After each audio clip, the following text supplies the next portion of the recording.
Every single night, the same arrangement. I go out and fight the fight.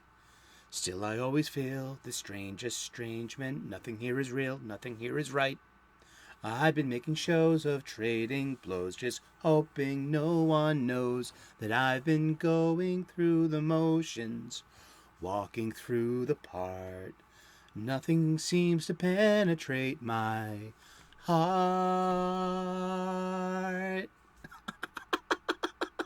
Pika, I did not know you were a theater kid. I went to an all-boys Catholic high school, and my freshman year there was a production of Stalag 13 or something. Is that it?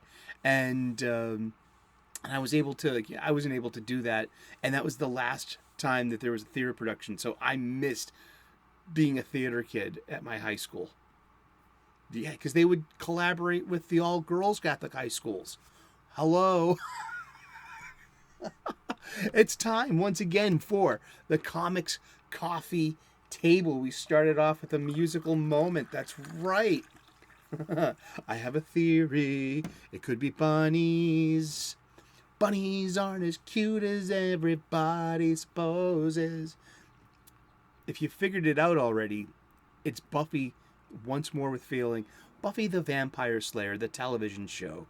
Season 6, Once More with Feeling, the musical episode. And it's one of those things that, like, when I take a break and I need to find something that's going to take my mind off my mind, Buffy Once More with Feeling is one of my go-tos. And along with Bob Ross. But I know every word to every song, basically. I needed a little help at the opening. I often flub them, like often people do. We think we remember the lyrics more than we think we do. And sometimes we're flat wrong. Excuse me while I kiss this guy. Not you, you're not my... help. Yeah, but welcome back. Once again, it's time for the Comics Coffee Table. We're taking a break. We're leaving the real world over there for a couple of minutes in a day. We're comic book fans, so we're going to take a coffee break. We're going to sit down here at this Comics Coffee Table. We're going to shove a cup of, grab a cup of something that, and whatever it is, you're shoving under your nose, and maybe bring a snack. I like snacks. Maybe someone bring a pizza. I love pizza. Do you? But really, happy Saturday, and hope you're having a great weekend so far. And tomorrow's Mother's Day, so any reminders, and to all the moms out there too, good on you. And I got my mom a present. Yeah, hope she likes it. And that's that. So I use my activism and my agenda and my platforming and my evangelist, pulpit. I am today's sermon is get thy ass back to thy comic book shop, your local comic book shop. If you are blessed and able to have one in your vicinity, the one that you go to, then go to it as often as you can. I need supplies. I'm reboxing, rebagging, and reboarding my entire collection. I will show you an example of why that's sorely needed in just 1 second. But while I'm getting my supplies, this is my activism right here, my platforming, and I'm shamelessly going to use my platform and my amplification and my messaging is go to your local comic book shop and buy your supplies there, damn it. That's it. I mean, I'm not using my online supply chain, the one with the free shipping and the built-in movie network. You know what I'm talking about. And I would get a price break too, and find Mylars too, which are 3 times as expensive as the normal, plastic snugs, the typical plastic snugs. Don't use normal. You'll get yourself canceled on Twitter. So I'm getting my supplies there, my short boxes, I'm getting my acid-free boards, 100 to a pack, and I'm getting snugs, bags there, you know, polypropylene. And I need to find my lights. I know that they're going to be in someday. You know, apparently there's a supply chain problem ever since, you know, that thing that we can't talk about still. I mean, what, high school? No, middle school? Oh, that thing that happened at summer camp. No. Lockdown 2020, but ever since lockdown 2020, local mom and pop brick and mortar shops, local businesses, they need, if they're still open, if they survived lockdown 2020, then God bless us all, and let's get back to buying things at non-corporate big box places, our local shops that need our patronage, and that is my local comic book shops. And I have a few in my vicinity, and that, you know, I like to be a part of, because each one has a different flavor. Each one has a different culture, so to speak, too. Like, I'm in Boston, Massachusetts, pre-recorded live before a studio audience of stuffed animals from our Boston studios. Every local comic book shop has its own flavor. Some still enforce the use of masks, and most don't. But that's a personal judgment by each individual house. You abide or don't abide. It's your choice, based on your reasons, or based on your opinion, or based on your emotions. But it's your choice. So, and it's for me, it's, I wish to, you know, to spread my disposable income, this wealth of mine, to redistribute this wealth of mine to my local comic book shops in order to help them be a more successful, local owned family operation in a way. You know, it's just, God bless you all. The American spirit, the American dream in action. Thank you. Let's get to it.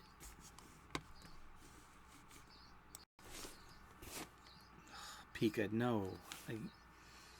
I died so many years ago, but you can make me feel like it isn't so. And why you come to be with me, I think I finally know. I don't want to get a copyright strike, and I got theater fingers. Spirit fingers, spirit.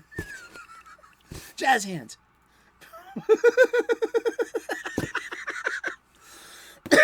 I could have been a theater kid. I could have been a theater kid. Indeed, it's the Mostly Marvel long box. Behold this blown out corner. Behold these stains that have earned their places here. They have protected their contents. And here in the Mostly Marvel book, in the Mostly Marvel, we were going over my Buffy the Vampire Slayer comic book collection accumulation. Holy shankies, it's pretty deep. And that's just, you know, we just covered the first half of that. You know what I mean? We're going to get to the second half now. And it was chock full of, like, one-shots. Like, Joss Whedon himself wrote these Funnies books. Well, for the most part, you know. And Joss Whedon, Giorgiante. Yeah, we were starting to talk about that yesterday. Yeah, Twilight. Buffy's Twilight. All right? And just, I think the joke was lost in me at the time. Let's look at this funny book real quick. Let's look at this one. Yeah, let's look at Twilight Part 1. Now, something magical is happening that Buffy is, you know, kind of like Superman would over time gain superpowers. So Buffy is like getting stronger and more powerful. She has now got the ability to achieve flight. And this is from the, and Brad Meltzer, the novelist, the guy that wrote, we've been talking about an identity crisis, you know, a bunch, especially this week. Brad Meltzer wrote that. Yeah, so Twilight. Great opening. Chapter 1. Buffy has fucking superpowers. This is great. Let's look at this Indicia colophone, why don't we? All right, this is Buffy the Vampire Slayer, issue number 32, February of 2010. This means that this comic book has been going on for close to 3 years. And think about like a TV season. This is supposed to represent season 8 of Buffy the Vampire Slayer, the TV series. The literal canonical... Is it still? That's a good question. Is Buffy... Because this is season 8. I mean, there's nothing more canonical than seasons 1 through 7 of Buffy the Vampire Slayer. This is... But now we have Boom Studios doing their own new Buffy and Slayer stuff. Seriously, I haven't touched it yet.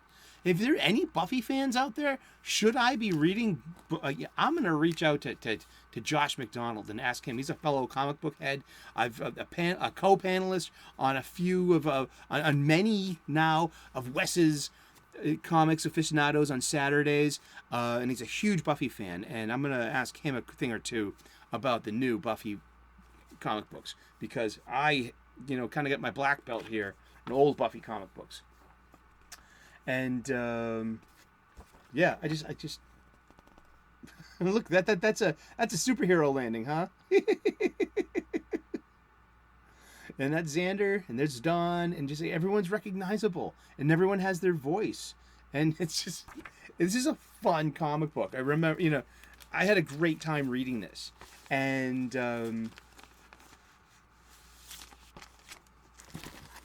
it's great art. And Twilight is like the big bad that's who's been orchestrating everything going on. Okay, we all know that I love the Marvel comics of 1981 that had the Columbia bike ad. Now that ran for 4 months. So 3 of those banner ads say Columbia bike, win a 10-speed racer. 1 month is an advertisement for Spider-Man and His Amazing Friends on NBC. So it's got the Spider-Man head. It's got the NBC logo with the N and the peacock of the early 80s. And it's the big top of the banner ad.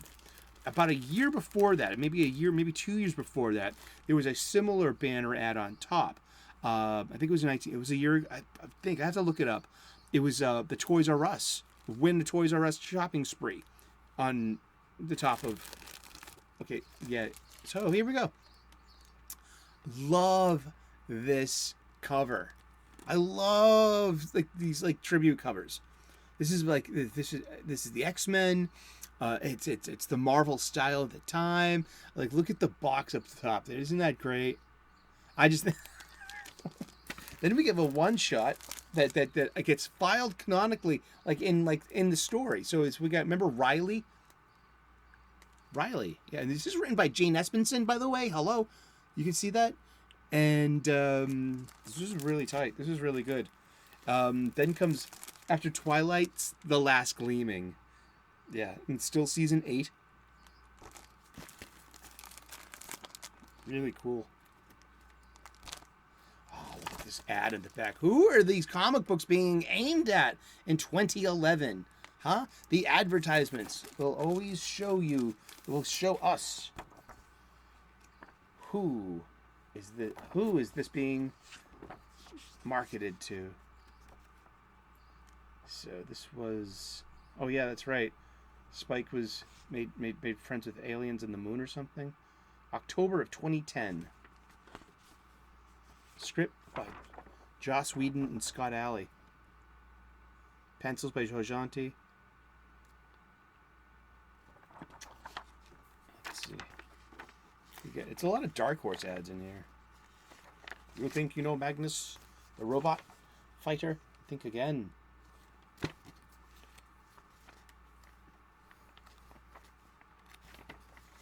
Yeah, but then this is just Willow being a witch, trying to get her head around being like Willow, the good magician, and not Willow, the bad one. You know, remember Dark Willow? Oh gosh, so good. And then over comes. I don't know if this is slipped in there somehow. The Angel and Faith. This is kind of like. This is like.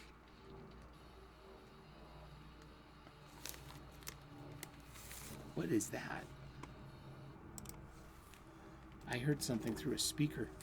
You did too, probably. Angel and Faith. This is like Angel season 7 or so, or closer. I think this is closer to Buffy season.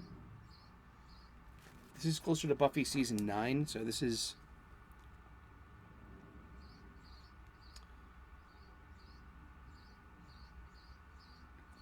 Yeah, this is after Twilight. So Angel had something to do with Twilight. Angel was Twilight. Spoilers. And then comes... So, yeah, I got this... Okay.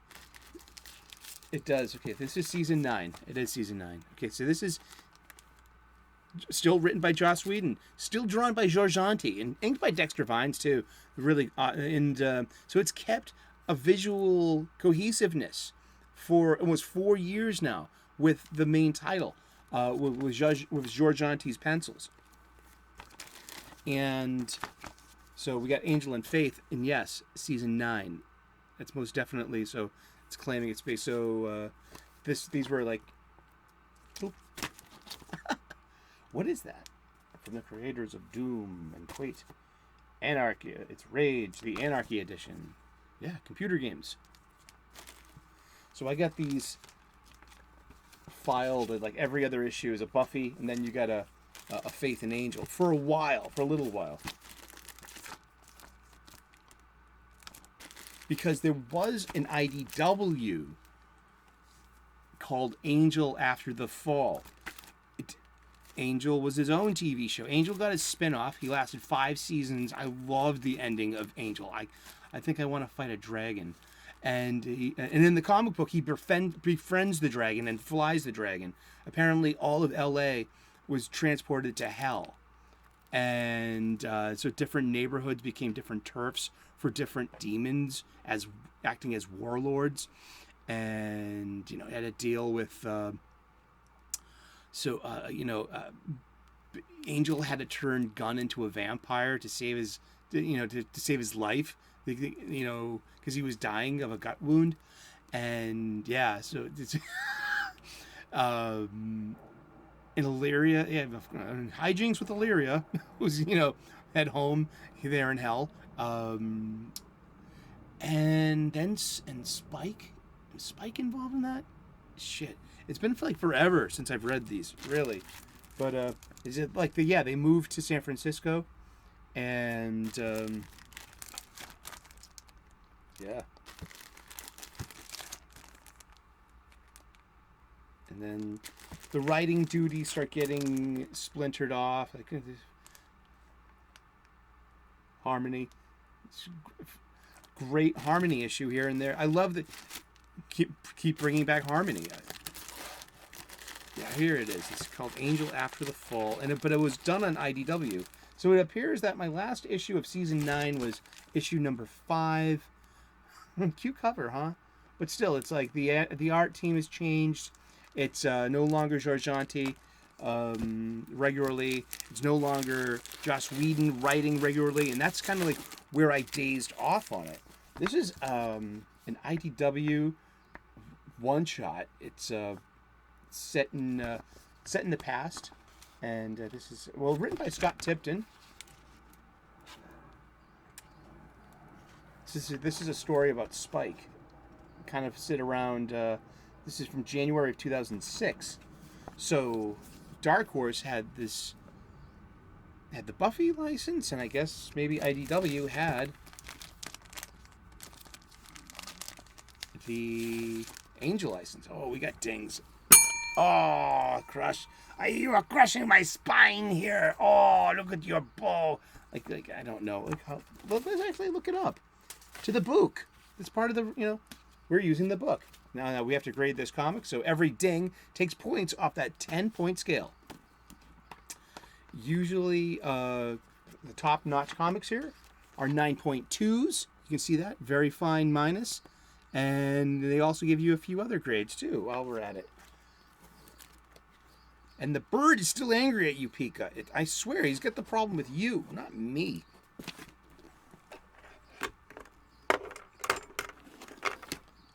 Con. Angel and the Ape.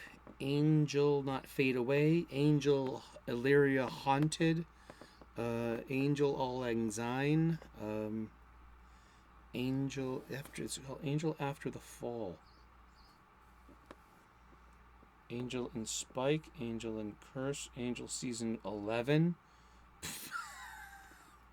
Angel Only Human. Where is it? Angel After the Angelus, Angel Town, Angel the Curse, Angel Smile Time, Angel Revelations, Angel plus Spike. Title changed from Angel after issue number 8. This is from Boom. Okay, that's a Boom Studio one. So Angel Revelations is Marvel Comics. So that would be Angel of the X-Men. Yeah, it says here. Yeah, Angel After the Fall. No? No, it doesn't say anything. Maybe it's over here. The Angel series. This is why you tune in, to see me be a mouth breather. No, here it is. Angel TV, Dark Horse Comics, November 1999. Nope, we're looking for IDW. Okay, here we go. Angel, previously titled Angel After the Fall. IDW, 18 issues, February 2009 through April of 2011. Yeah, doesn't have any. It will keep its cover value if it was at a 9.2. But this is plotted by Joss Whedon, scripted by Brian Lynch, and illustrated by Franco Uru. Yeah. So yeah, I want to fight a dragon. That's what happens. They become friends. And there's L.A. That's what happened. Like, at the end of it all, L.A. got dropped into hell. It's kind of interesting. Held my interest for a little bit, How many issues?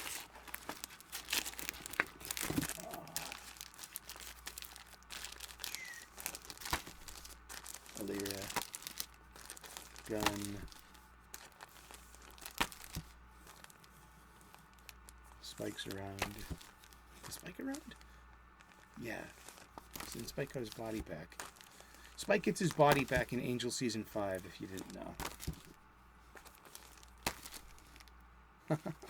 Yeah, that's as far as I went with it, was 11 issues. Yeah, and that's a chunk of Buffy the Vampire Slayer funny books that I eventually need to... I think I need to rebag this. Like I said before about bagging, this is... You kind of get a feel for it. Like, this is kind of flimsy now.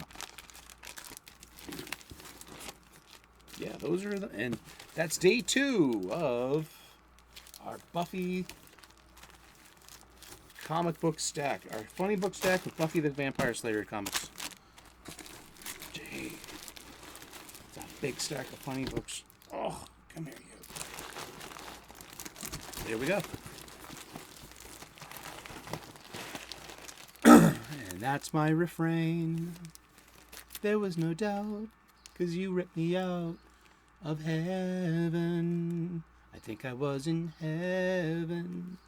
So give me something to sing about. Ah. Please give me something to sing about. There is no bliss, there is just this. It's living. You got to keep on living. So one of us is living. That's Spike. Yeah, He talked her out of it. And then he kissed at the end, and that begins Spike and Buffy's torrid affair. And then Spike kind of... it's a really controversial scene with Buffy about consent and permission between a boyfriend, girlfriend, or even a partner's romantic relationship. And he gets dumped because of his lack of understanding and lack of consideration when it came to consent. And so Buffy dumped him, and he made a vow. He said, I'll become the man that you want. So he fights a tree demon, and he gets his soul back. And then he comes tortured and really emo and very like poetic. It's a great turn for a character, for Spike getting his soul back. The whole thing, Angel never said it would hurt so much. Ain't that cool? Oh man, these are all tipped over. I gotta get you your own space. Well, thank you so very much for tuning in. It's yeah.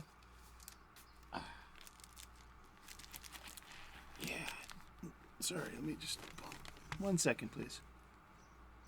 Oh wow. Okay, here's one. I love zero issues. Actually, zero issues is a concept that goes really. It's okay. I believe that there was a renaissance of the zero issue in the early 90s that put the zero issue back on the map. And it could have been with, I think, Valiant Comics with either Youngblood number 0 or Rai number 0, RAI.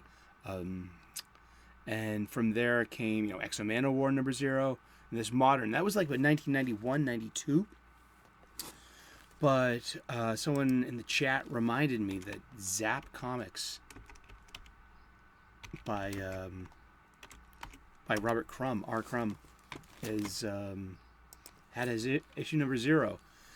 Zap Comics was published in the latter half of 1968, and a 9.2 values about $1,000. It's an old underground comic book, kind of like the fabulous Furry Freak Brothers and Fat Freddy's Cat, like of the Free Comic Book Day last week. I got that one because that was just super cool. Reminds me, it's very nostalgic for someone like me that grew up seeing these underground comics, and so Zap issues number 0 was people ask, it's by Robert Crumb. And who is Robert Crumb? Well, R. Crumb. You should watch his documentary. That's an interesting movie in itself. He's still alive. His work. I'm going to read this from the wiki. R. Crumb. His work displays a nostalgia for American folk culture of the late 19th and early 20th century, a satire of contemporary American culture. And Crumb contributed to the seminal works of the underground comics movement in the 1960s. And being the founder of the first successful underground comics publication, Zap Comics.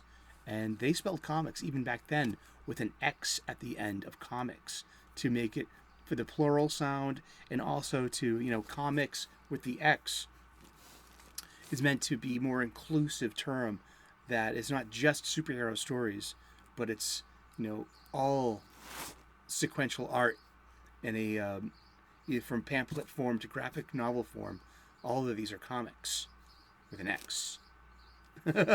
You think this stuff started just recently, and but he also did Fritz the Cat and Cape on Trucking. But yeah, so that's one of the first issues, number 0, I believe, that are out there. And I think that I don't know if it's the fabulous Furry Freak Brothers have a number 0, but I think that was a collection printed in 1981 and not an actual issue number of their 14 issues of their comic book. This is Gravel by Warren Ellis. And so it's from, it's got dings all over it, man. This is a poorly kept comic book. This is a good example of why we need boards, not just bags, but boards. And let's see the DC colophone here. Avatar Press. December of 2007. Yep, that's an Angry Bird, all right, Pika. And it's your par for the course. Warren Ellis, dark detective story filled with blood and gore. Don't want to show any of it here, but it's about like a private detective who's also involved in the occult. And but this is one of these issues number 0 that tells a story, a slice of the story. And Warren did that for a lot of his Avatar publications, such as No Hero and Black Summer as well. They also got the issues number 0 treatment. Fan of the gimmick here at the station. Oh my goodness, we gotta wrap this up. Thank you so very much for tuning in for my Buffy the Vampire Slayer themed musical episode. Once more with feeling. Da, da, da, da, da. Oh, I needed that. And I needed the break. Thank you so very much for sharing your break time with us today. 3 p.m. U.S. Eastern Daily, we premiere. There's a live chat premiere. It's great to be part of that comic book shop-style conversation. Leaving a comment in the comment section also perpetuates this conversation and continues it. So please, I would love to earn your subscription. Hit that like button and turn on those notifications. Thank you so very much for tuning in today. God bless. Namaste. Good luck. And we will see you again tomorrow in those funny pages. It's New Release Sunday tomorrow, so let's see what I picked up at the local comic book shop on Wednesday. Someday it might be a whom. Wouldn't that be nice? Hey, babe. Nice stack. Cheers. We'll see you again tomorrow in those funny pages. Bye-bye.